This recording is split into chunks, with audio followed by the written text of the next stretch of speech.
The Lost World. It was an early access simulation game Choi Sung-woon liked. Not only did he like it, but he was also good at it. In The Lost World, up to 32 players participated as gods to develop various races, such as humans, elves, and orcs, to modern civilization, and fight each other for success. Last year, Sung-woon had been in first place every now and then, but this year he was on a streak and had been in first place for 11 months. If he maintained his rank till the end of today, he would be champion for 12 consecutive months. As Sung-woon was playing the last game of the day, a system message appeared on his screen. Will you approve the nuclear attack in God Nebula's name? Yes, no. Sung-woon pressed yes. On the screen, he could see ICBMs, one loaded with dozens of nuclear warheads from his nuclear missile base, raise their heads all at once. After playing for several hours, Sung-woon and his opponent were the only two players remaining. The nuclear missiles were launched all at once and flew over to the enemy state. Several ABMs too were launched from the enemy state and successfully intercepted some of Sung-woon's nuclear missiles, but that was within his calculations. The enemy's missile interception system couldn't keep up with him. Using the eyes of his incarnation, Sung-woon headed to the enemy's imperial palace. When the Orc Emperor heard the news of the nuclear missiles launched toward his country, he prayed at the temple in an underground bunker. This was something Sung-woon was concerned about. In a non-hierarchical society in real life, a ruler praying to a god could be seen as ridiculous or pitiful, but that was not the case in the Lost World. My opponent would have accumulated as much faith as they could instead of investing in skills while I was developing my nuclear build. In the Lost World, players were gods. They could intervene to some extent in the affairs of the race or nation under their rule. And through that intervention, their goal was to make their power well known to the rest of the beings of the Lost World and gain followers. That belief then became a resource called faith, which would enable players to create miracles to protect their followers and keep them safe. My opponent initially selected orcs as their main race, but that's only because they could quickly increase the population that way. Sung-woon watched the nuclear attack through his incarnations that were spread out all over the world. The nuclear missiles not intercepted by the ABM soared through the air. A great amount of power was required to deflect a flying missile that was generating so much heat, and soon, the nature of that power was revealed. Overall, it resembled the silhouette of a bipedal creature, but was hundreds of meters in height. Amid a great dark cloud, entwined with raging wind, thunderbolts crackled continuously. It was the opponent's incarnation of wind. Soon, the air became so compressed that the missiles were caught and swept vigorously to a height where they were no longer visible. The sky was the opponent's realm. Defying the will of the god of the heavens, the power of the sky manifested as a miracle as it pulled up the flying missiles. The nuclear missiles rose high enough that creatures living on the surface wouldn't be affected, and as the missiles exploded, light spheres appeared all over the Lost World. The prematurely rising artificial suns dispersed the darkness and obscured the stars, revealing a blue sky. Science, technology, and culture were then gained through invasion. This was a good strategy that constantly received good reviews because the great amount of faith accumulated and the large number of orcs resulted in an advantage in war. The fact that the opponent chose the sky as their realm meant that they were aware of and took into account Sung-woon's choice of skill science development. Their choice of realm prevented Sung-woon from employing his anti-air strategy in the later half of the war. If aircraft-related technology had been used without much interference, the war could have been easily won by using nuclear missiles. But he already knew. The opponent was probably thinking of gathering a little more faith after blocking all the nuclear missiles and counterattacking with natural disasters such as lightning, tornadoes, and typhoons. Recently, Holy Orc had been the meta with the highest win rate. That was how Sung-woon had been able to easily remain in first place. He was good at counterbuilding.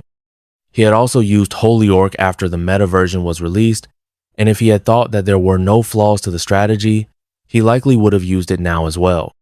Sung-woon moved the Thing in the highest possible place, above everything else, more than 2,000 kilometers above the surface, to be exact.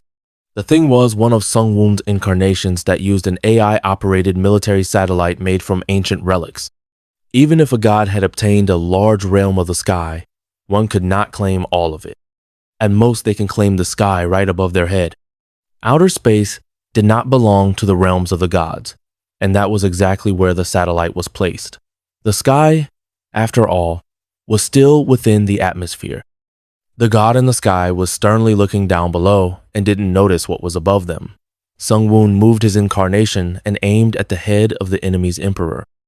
Even though it was a military satellite, not a single projectile weapon was loaded onto it, just a few tungsten rods, but that was more than enough. One of the enormous tungsten rods, weighing up to 10 tons, began to fall. At first, it was so slow that one couldn't tell if it was even moving or not, but soon after, it grew red and tore through the sky. The opponent was unlikely to notice the rod falling while focusing on dealing with the nuclear missiles, and even if they did, a miracle from the heavens could at most knock the rod slightly askew. Have you heard of the God Staff? The tungsten rod pierced through the roof of the Imperial Palace, as well as several floors. Even that couldn't slow its fall in the slightest. The tungsten rod penetrated the bunker and dropped into the underground temple. Right under it was the Emperor who had been praying, now squashed flat and dead. One moment later, the Imperial Palace and the underground temple beneath it began to crumble. I won. Sung-woon had not used the God Staff right away because he had been curious about what his opponent had planned. His opponent, using the player name Hegemonia, was ranked second and had recently become a famous player after rapidly increasing their rating and score.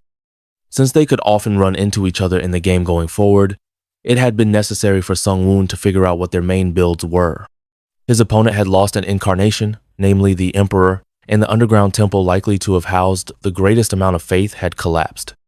Even though it was not possible to know exactly how much faith the opponent had lost, it seemed that there wasn't enough left to maintain the incarnation of wind. It started to lose its shape and eventually vanished. It was evident that Sung-woon's nuclear missiles could no longer be stopped. His opponent was flustered and couldn't control the miracle. The apostles of the wind scattered, and the enemy's capital, major cities, and infrastructures started to explode like fireworks. In the end, his opponent did surrender, but only after things became ugly. You have won. As Sung-won saw the scoreboard, he smiled. Not because of the score differences, but because based on Pacific Standard Time, the next month had already started. He had been ranked first for 12 consecutive months. Not only was it a unique record in the game of the Lost World, it was also a record that no one could easily surpass in the future. But what made Sung-woon happy most of all was that he had obtained all of the achievements in the game. I can't believe the only way to achieve it is by being in first place for 12 consecutive months. The production company had been criticized by achievement maniacs for making such a ridiculous achievement. Sung-woon stretched and looked at his screen to find a message waiting for him. Thank you for enjoying The Lost World. The Lost World, which has been in early access until now, is scheduled to be officially released as a full game. Player Nebula can enjoy the game before the official release. Would you like to play? Yes, no. Sung-woon felt suspicious. Is this just good timing? Or was it planned to be officially released when the achievement was unlocked? Sung-woon glanced at his watch. He had maintained first rank for 12 months in a row and successfully obtained 100% achievement, which put him in an elevated mood. It wasn't time to sleep yet. His hands had just warmed up and were ready to play more. He clicked yes. Sung-woon's silhouette flickered. Sung-woon thought that he had lost consciousness, but that was not the case. Once his vision cleared, what he had thought a pitch-black night sky turned out not to be a complete void. The stars were twinkling, and a familiar-looking blue glowing planet caught his eye. However, his field of vision was mostly occupied by the sun. He sat up. Are these temple ruins? Stone columns in a rugged style reminiscent of Greek temples circled the place, and the floor was of the same gray stone. It seemed the building where he had lain down was at a relatively high elevation, and similar architectures lined up beyond the pillars. The strange thing was that the sky was black even though the horizon was visible. There must be no atmosphere. With no atmosphere, there was no light transmission, which in turn resulted in a lack of light scattering, making the sky look black, even when the sun rose. Obviously, one wouldn't be able to breathe without an atmosphere, so he got up thinking that it was a vivid dream. It's not a dream. Sung Woon turned towards the voice. A strange man was standing there wearing the kind of robe that medieval monks would wear, his face obscured by the hood. Sung Woon slightly bent down to check if he could get a peek at the man's face, but all he saw was darkness. Sung Woon asked, "What do you mean it's not a dream?" "Sung Woon, I'm Alden. You have also been chosen." Sung Woon blinked, and before asking how the man knew his name or what the man meant by chosen, something more peculiar piqued his attention. "Did you just say, also?" Alden nodded and raised his arm to gesture at the space around Sung Woon. Shadows that had been invisible to Sung Woon appeared before his eyes. He was a little surprised, but he knew the silhouettes of the shadows were those of ordinary people. He knew this because the shadows were also surprised and looking around just like he was. "You have all come from the same world, Earth. Because there is a chance of you knowing one another, we have covered everyone in shadows for a fair game," stated Alden. "You mean game? As in..." Sung Woon then realized what he had been doing until now. Alden raised his arm and pointed at the planet above his head. The planet Sung Woon had thought was Earth was actually another planet he was very familiar with. It was the Lost World. "That means the ground under my feet belongs to the moon of the Lost World. Yes, the game you all played, the Lost World, was based on a real world, and those countless matches were all practice games for the one about to start.